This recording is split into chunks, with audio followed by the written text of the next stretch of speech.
मान्यवर, मैं record clear करना चाहता हूं, भले माइक के बगैर बोले हैं, बीजेपी ने इस बिल का कभी विरोध नहीं किया। ये रिकॉर्ड मैं क्लियर करना चाहता हूं। मान्यवर, जब ये लोकसभा में आया तब सरकार को समर्थन देने वाली पार्टियों ने इसका विरोध किया। ये मानो अभी कांग्रेस पार्टी कर रही तो हम नहीं समझा सकते, मगर भला लल्लन सिंह जी कैसे विरोध करेंगे?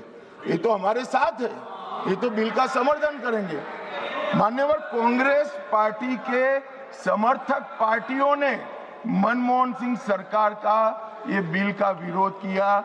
इसका स्पष्ट अर्थ है कि सरकार के इशारे पर सरकार के हिस्सा बनी हुई पार्टियों ने लोकसभा में ये बिल को पेश नहीं किया। और 2023 में मोदी जी जानबूझकर 2023 में विधेयक लाए। उनको मालूम था कि 24 में चुनाव है, कितनी भी मनसा हो कांग्रेस पार्टी विरोध नहीं कर पाएगी। तो कांग्रेस पार्टी के समर्थन से सर्वानुमत से यही सदन जब नवाब बना, सबसे पहला नारी शक्ति वंदन अधिनियम पारित हो और राज्यसभा में भी होगा। तो मान्यवर, हम तो मानते थे कि अब हो गया, मगर जब इम्प्लीमेंटेशन कराने में आए तो किंतु परंतु मगर अगर ये सारी चीजें छोड़कर आज फिर से विरोध कर रहे हैं। पांचवी बार इंडिया अलायंस की पार्टियां विरोध कर रही है। मान्यवर, ये देश की महिलाएं कभी नहीं भूलेंगी। जब ये चुनाव में जाएंगे, महिलाओं का आक्रोश उनको सामना करना पड़ेगा और रास्ता नहीं मिलेगा। मान्यवर, ये बदलाव की जरूरत क्या है? पहली लोकसभा में 22 महिला सदस्य चुनकर आए, छठी में 19 आए, 8वीं में 44 आए, 14वीं में 51 आए, 17वीं में रिकॉर्ड 78 महिला सदस्य चुनकर आए और 18वीं में 75 महिला सदस्य चुनकर आए। मान्यवर, ये आंकड़े जो है वो हमारी माताओं बहनों की राजनीति में हिस्सेदारी लेने की उत्सुकता को प्रदर्शित करते हैं। यहाँ पर महिला सांसदों ने, आपने कई बार मौका भी दिया, आज भी दिया, बहुत अच्छा प्रदर्शन किया। बिल के विषय पर बोलकर, जो विषय पर चर्चा हो इस पर बोलकर बहुत अच्छा प्रदर्शन किया है। मान्यवर, हमने लेटर एंड स्पिरिट में ये महिला आरक्षण का, विमेन लेड डेवलपमेंट का हमने अनुसरण किया है। प्रधानमंत्री जी के पहले मंत्रिमंडल में 10 महिलाएं थी और ये कह रहे थे अखिलेश जी कि आपने सिर्फ एक ही मुख्यमंत्री दिया है।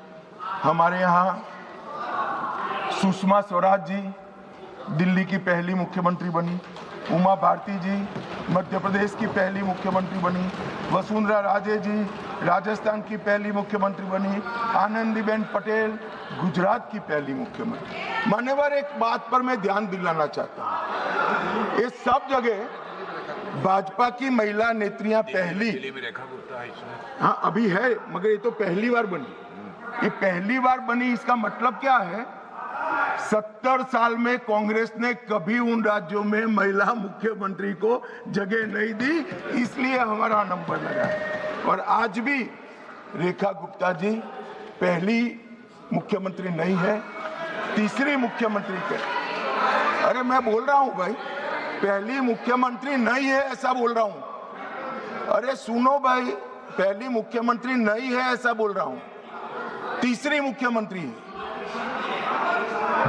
और मान्यवर, हमने इस देश की पहली आदिवासी महिला को द्रौपदी मुर्मू से महामहिम द्रौपदी मुर्मू बना दिया। मान्यवर, हमने 3 दशकों से जो बिल चर्चा में आता था और नूरा कुश्ती वाले प्यार और अभाव से रिजेक्ट हो जाता था, हम इसको लेकर आए।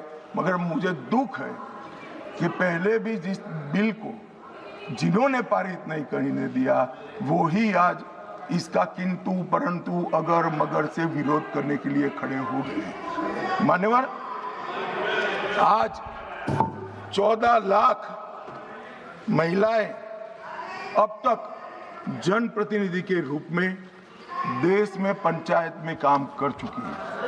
मान्यवर,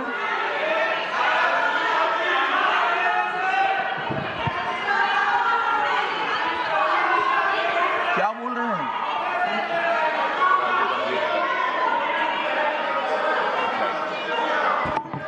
अरे ज्योतिमणि जी, मार्क कट जाएंगे। नरसिम्हा राव जी लाए थे, टिकट कट जाएगी, नरसिम्हा राव का नाम बोलोगी तो। मान्यवर, इस 11 साल में सिर्फ महिला प्रतिनिधित्व की बात नहीं, इस देश की माताओं बहनों का, मातृशक्ति का, महिलाओं का जीवन सुचारू रूप से चले, इसलिए ये 11 साल में 15 करोड़ घरों में नल से पानी पहुंचा है।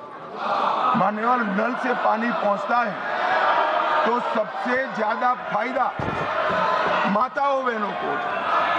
10 करोड़ महिलाओं को उज्ज्वला दिया गया, 12 करोड़ शौचालय बनाए गए, 7 करोड़ 26 लाख सुरक्षित मातृत्व दिया गया, 52 करोड़ पीएम मुद्रा योजना की महिला साहसिक बनाई गई, 4 करोड़ में से 75% माताओं बहनों को घर देने का काम नरेंद्र मोदी जी ने।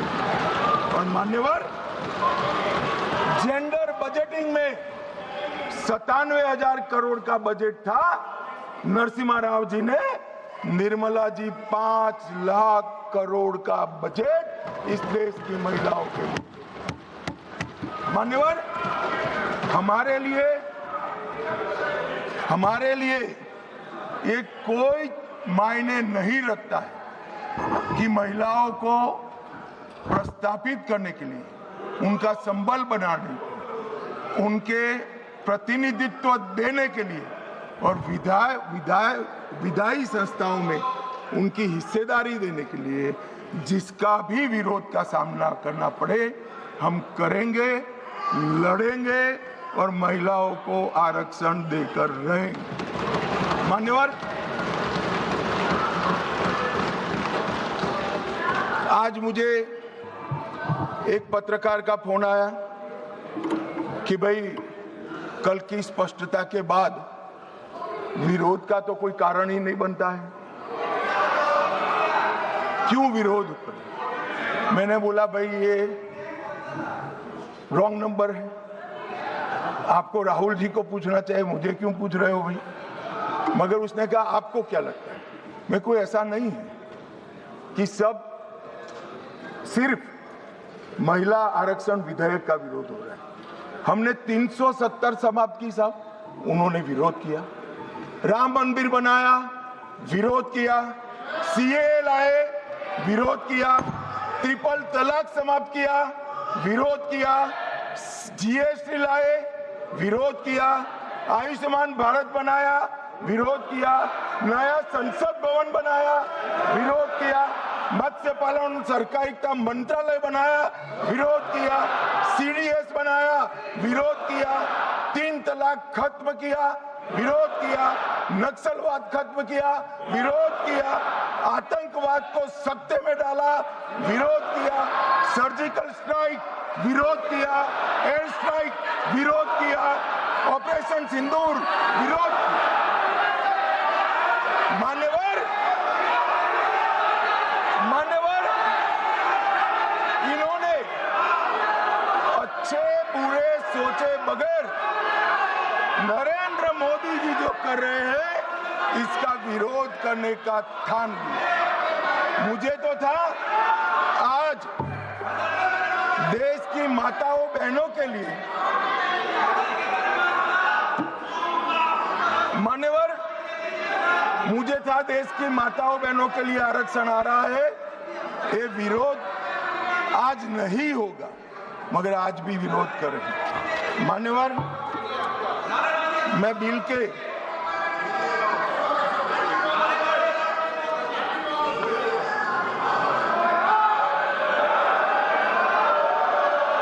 नारेबाजी मत करिए प्लीज।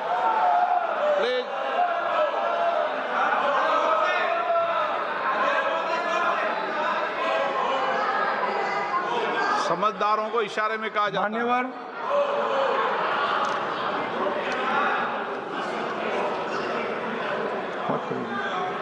मान्यवर, बिल के ये कन्विंसिंग कर रहे हैं सुरेश जी। सुरेश जी, अरे यार छोड़ो। सुरेश जी कन्विंसिंग मत करो, वोट डरने वाला है। मान्यवर, कन्विंसिंग मत ये जो बिल मेरे साथी अर्जुनराम मेघवाल जी लेकर आए हैं, इसमें अनुच्छेद 81/1 में संशोधन प्रस्तावित है। इससे 550 से लोकसभा के सदस्यों की संख्या 850 तक की जाएगी। मान्यवर, अनुच्छेद 81(2)(b) उसको भी कोई बदलाव के बगैर हम कह रहे हैं, इसका जिक्र मैं बाद में करूंगा। अनुच्छेद 81(3) में जनसंख्या को नवीन जनगणना के अनुसार परिभाषित करने का जो है, उसमें हम प्रोविजो क्लॉज लगाते हैं और इसको समाप्त करते हैं। इसके साथ 170A जो राज्य विधानसभाओं की न्यूनतम और अधिकतम सीटों को निर्धारित करता है, उसको 10 का 10 रखते हैं। 170(2) समानता के सिद्धांत राज्य विधानसभा निर्वाचन क्षेत्रों में जो है, इसके अंदर हम बदलाव करते हैं। और ये सारे बदलावों का मूल उद्देश्य है कि 50% सीटें हर विधानमंडल और संसद में बढ़ाकर माताओं बहनों को 33% आरक्षण दिया जाएगा।